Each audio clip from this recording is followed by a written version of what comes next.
It's Ken Harbaugh with Against All Enemies on the MeidasTouch Network. Donald Trump just spoke at the Turning Point USA conference in Michigan. This youth-centered conservative group used to be on the periphery of Republican politics. Now, increasingly, the Trump campaign is depending on the enthusiasm of its members. Does that mean it's moderated its extremist positions? Not in the least. In fact, it's become even more emboldened. I spoke with Mike Breen about this. Most of you know him, former Army intel who later led a human rights organization that tracked hate groups. First, check out this clip from that Turning Point USA conference.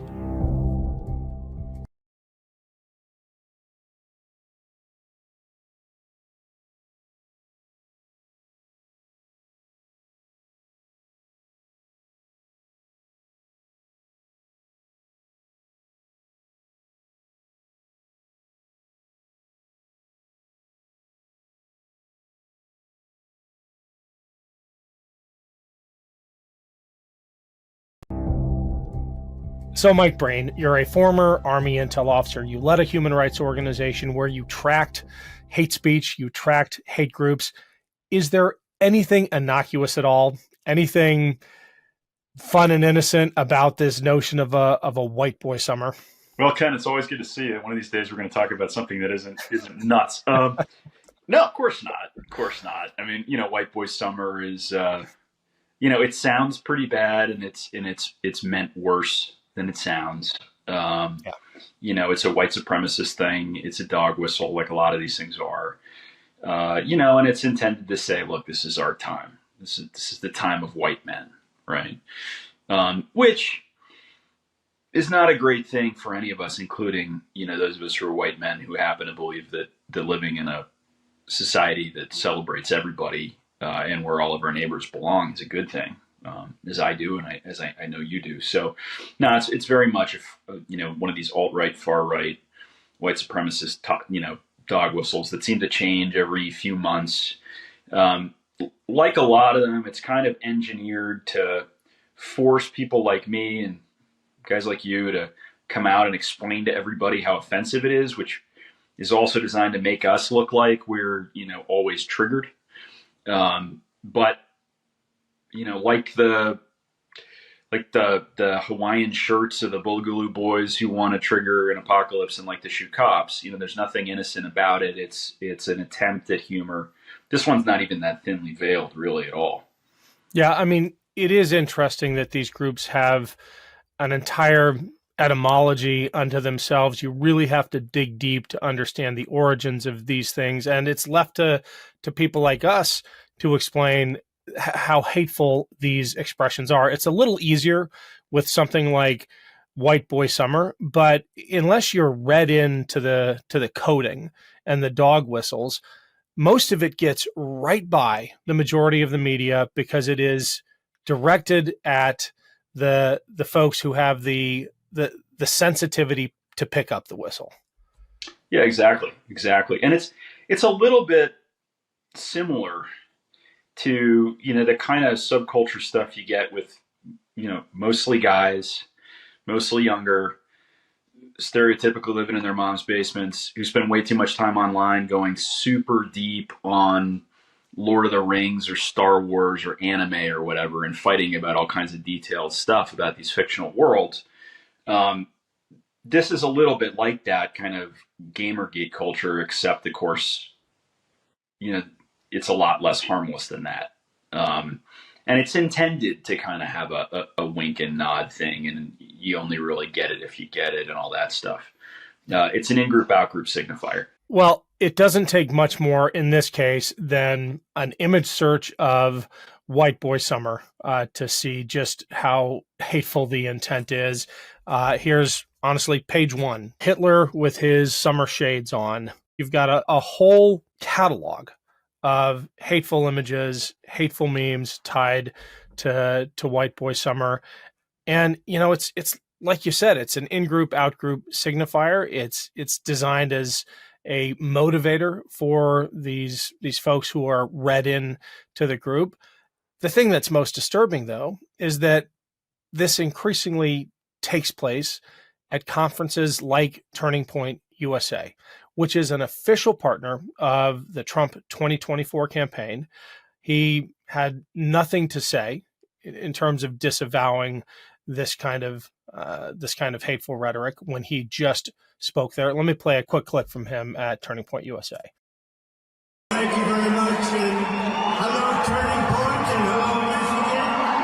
It's great to be back. And it's been a thousands of proud, hardworking American patriots. Thank you very much. What a turnout this is. This guy Charlie Kirk.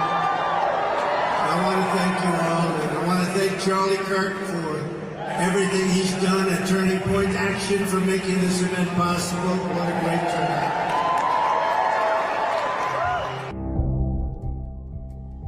Thanks for watching, everyone. Between now and the election, I'm going to highlight a handful of critical pro-democracy efforts that I want you to know about.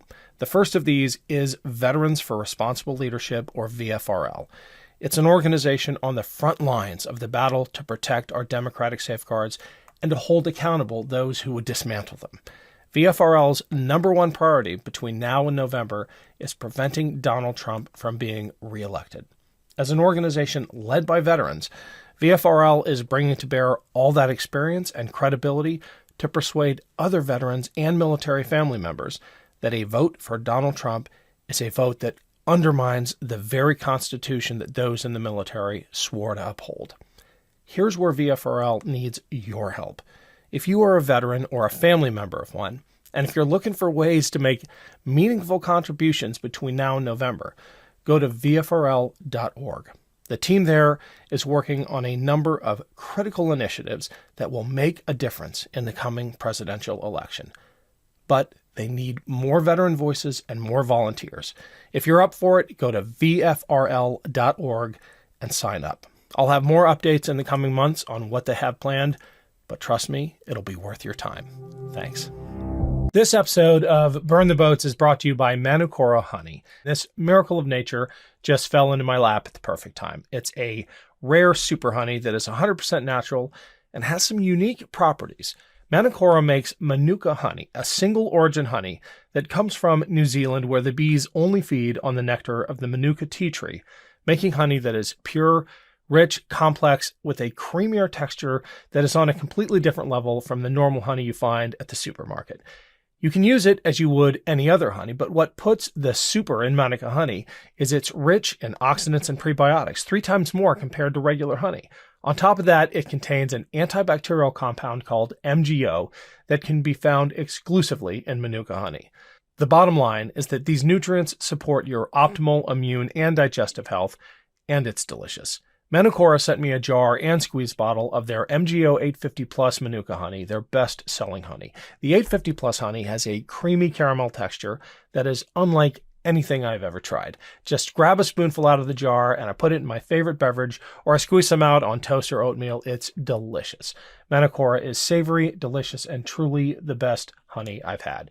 If you head to manukora.com/boats, you can get $25 off their starter kit, which comes with the MGO 850 Plus Manuka honey, a free travel pack of honey sticks, a free wooden spoon, and also a free guidebook. It's the perfect gift for a loved one, no matter the season. I love the jar and squeeze bottle, but the extra pack of compostable honey sticks is perfect for whenever you're on the go. You can bring them with you when you're traveling or need a quick snack running errands, and they are the perfect energy boost if you're out for a run or at the gym, especially this time of year. That's manukora.com/boats to get $25 off your starter kit. This is just the ultimate honey. Indulge and try some honey with superpowers from Manukora. Mike, that's the problem. I mean, there are always hate groups, and there always will be hate groups in the United States. But when they have this tight of an alliance with a major political party, you have to go back a ways. You probably have to go back to the 30s and 40s to find something this dangerous. Yeah, that's exactly right, Ken. I mean, when a hate group is able to make these kinds of inroads into a major political party, and when national politicians, including a former and would-be, next president of the United States, legitimize them and count them as part of their loyal base. We've always had this in American life, as you say, but that kind of thing takes us back to the worst days of the Ku Klux Klan and groups like that, where you had a very thin separation between essentially white supremacist, terrorism and official elected office and the power of government, right? Especially in the South. That's not a situation you want to see anybody going back to. And that's a situation that I think we face until and unless the Republican Party is able to finally decide to return to a place where it has, at a minimum, it's a strange thing to say, but where Republicans, including people like the Speaker of the House, can speak better of the Department of Justice, the FBI, the intelligence community than they can of violent white supremacist groups, right? If you're nicer to the Proud Boys than you are to the FBI, you've kind of lost your way. And the Republican Party's been there for a long time now. What is our responsibility, ours as communicators in this space, the activist community, our audience, in calling this out? Because sometimes it feels like we're just drowning in this wave of the dog whistles and the imagery, and it almost feels impossible to call it out every time. But is there a threshold? Is it the Sonnenrad in a Ron DeSantis video, Nazi imagery in a Ron DeSantis video? Is it Pepe memes? How do we react to this? As someone who has spent years studying hate groups and the language and strategies that hate groups employ, how do we respond? It's a tricky one. I think in some ways, there are principles that govern this, right? And one of the most important things to do is to try to avoid whenever we can sort of repeating their talking points, which is tempting to do because, we in some ways, you and I just did that to explain them, and we have to. But there's a fine line between amplifying what they're doing and shining a light on it. I think we've always got to be aware of that. In some ways, less so now that they've captured major media outlets and a presidential candidate and a major political party, but hate groups and extremist groups of all kinds have always kind of counted on the rest of us to amplify their message. That's why they do such shocking and extreme things. That's why so much of their violence even is theatrics, is because they're only going to matter to the extent that the rest of us pay attention to them and get our neighbors to do that. So that's a big deal, but at the same time, you can't ignore it, and you can't just walk by it.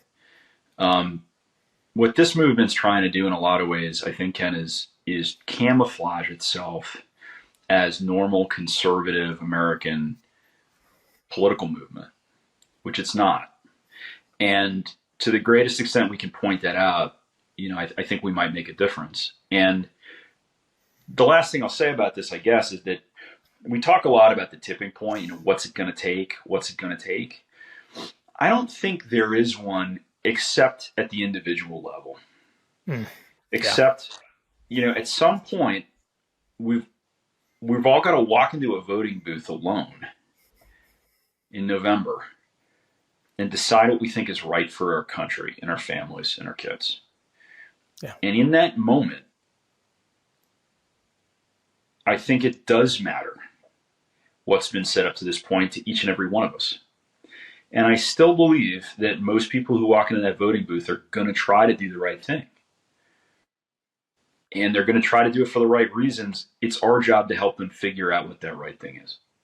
Mike, I think that is 100% right. And it brings to mind this ad from our partners at the Lincoln Project. And I want to end on this note because it drives that message home to those voters come November who are going to have to decide in the ballot box whether they follow their conscience or they follow those baser instincts that Trump is appealing to. And I, like you, believe that America's going to do the right thing in November. Thanks, Mike. Always good to have you. Thank you, Ken. It's always good. What will you tell your kids? That you voted for a felon and a criminal, supported a man found guilty by a citizen jury, went into the voting booth happy to pull the lever for the only former president in history to bear the mark of criminal shame. Will you tell them that breaking the law is how they should live their lives? That lying to their families about porn stars and hush money is how they should behave? Do you want your son to treat women like a man who was found to have committed sexual assault? Do you want your daughter to be a victim of a man like him? You going up the escalator? I'm going to be dating her in 10 years. Can you believe it? Hey, when you're a star, they let you do it. You can do anything. Whatever you want. Grab them by the... Will you tell them that he was honest, that he was a good man, Very fine people on both sides. that he treated people the way you've taught them? Like to punch him in the face, I'll tell you. Will you tell them you're proud of his cruelty, happy with the ugly insults, I mean, I'd look her right in that fat, ugly face of hers. the attacks on women, and the endless lies, that the chaos, death, and danger he brought was worth it? We know it's hard to walk away and put country over party, but your kids are watching. You're not just voting for your future, you're voting for theirs.